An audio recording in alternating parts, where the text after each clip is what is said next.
Hello darts fans, welcome back to the channel. In today's video, we're going to be taking a look at a rule that many fans feel Michael van Gerwen repeatedly breaks. So, without further ado, let's get straight into it. This is a photo from the final of the 2001 PDC World Grand Prix.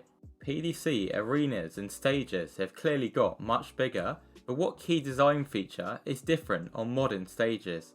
Well, if we take a look at the stage from the recent Masters, it might become clearer. The key difference concerns the carpet, which may sound rather boring, but is actually very important. If we take a look at a side by side, there's now a clear different coloured area of carpet directly behind and around the oki. Let's start by looking at the crucial reason why that was introduced. We need to go back to a first round game in the 2002 PDC World Championship between number 3 seed Rod Harrington and 1983 World Champion Keith Deller. Early on in the game, the players had an argument, with Rod accusing Keith of having his foot in a distracting position when he was collecting his darts. Harrington said Keith was taking his time leaving the oki and also kicking his back leg up after his last dart. However, he admitted that he was probably getting up there a bit too quickly. Rod got annoyed and began to kick Keith in the heel when he was throwing. He initially denied doing this in an interview at the time, but in a 2018 interview, Deller stated that Rod had admitted to kicking him twice in the game during a round of golf. At the time that happened, the stage looked like this, with no coloured carpet surrounding the oki. By the time the next World Championship came around, that had changed, and the stage looked like this, with the introduction of what is now known as the Exclusion Zone.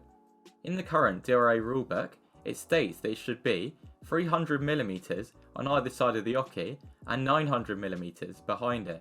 It says that, after throwing, players must retrieve their darts, walk to the right, and get out of the area as soon as possible.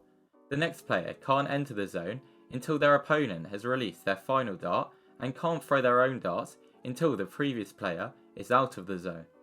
The rulebook also states that second referees watch for exclusion zone infringements, which are often hard for a referee to spot alone.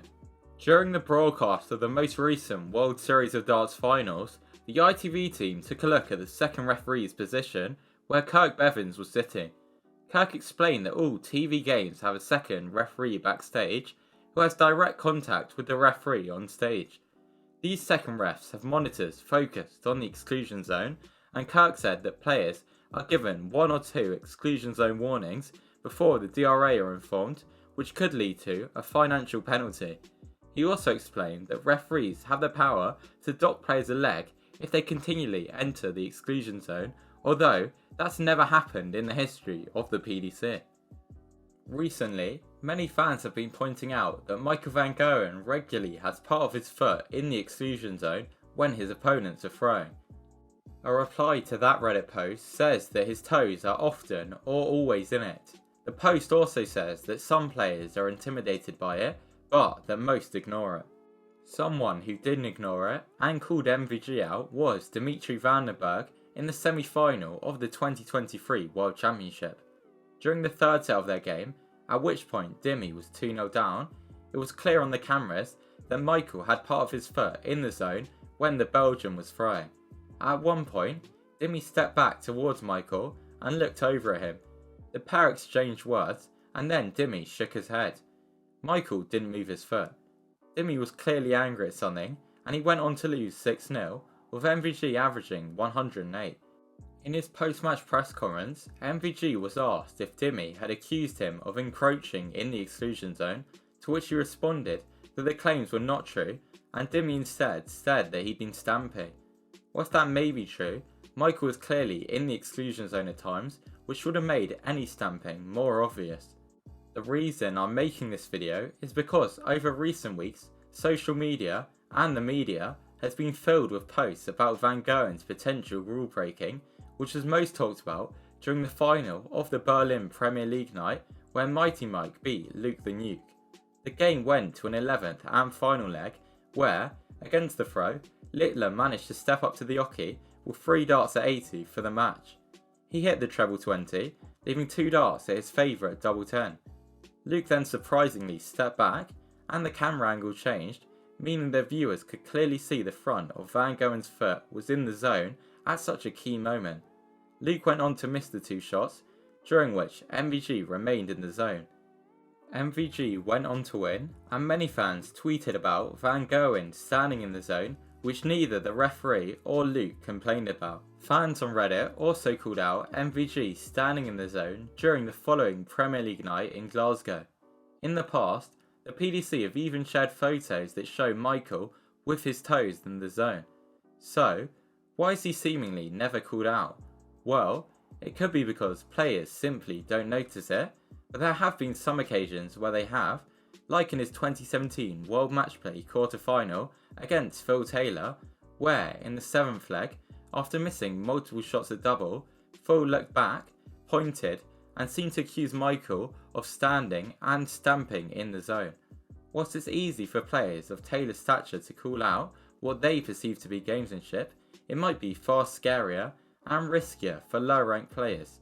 So, why don't the officials seem to do anything? Well, we have seen referees get involved at times, but not in a big, memorable moment involving Van Gowen. When Ralby John Rodriguez was playing Joe Cullen in the first round of the 2022 Players' Championship Finals, referee Hugh Ware had words with him about walking in the exclusion zone, insinuating that he was putting Joe off.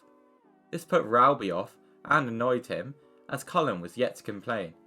Ralby ended up going 5-2 down and looked very frustrated. In the final leg, he was throwing far faster than normal and not using his normal action, making it look like he'd given up and wanted to get off the stage as soon as possible. Following the game, Ralby still looked angry, and Cullen backed him up by explaining that he'd done nothing wrong. He stated that Ralby was not affecting him at all. He felt that the timing of the intervention was odd, as he felt Hugh should have waited until the end of a leg. Therefore, players don't always want the referees to get involved if they're not being distracted, as it could just make an awkward situation. In the past, we have seen retrospective action taken by the DRA, such as when they found Adrian Lewis guilty of entering the exclusion zone, which could be constructed as gamesmanship, at the 2010 World Grand Prix, which he was fined for. Therefore, it's clear that the officials have the power to call players out for exclusion zone breaches both during or after games, and with modern camera technology, it's clearly visible when players commit an infringement.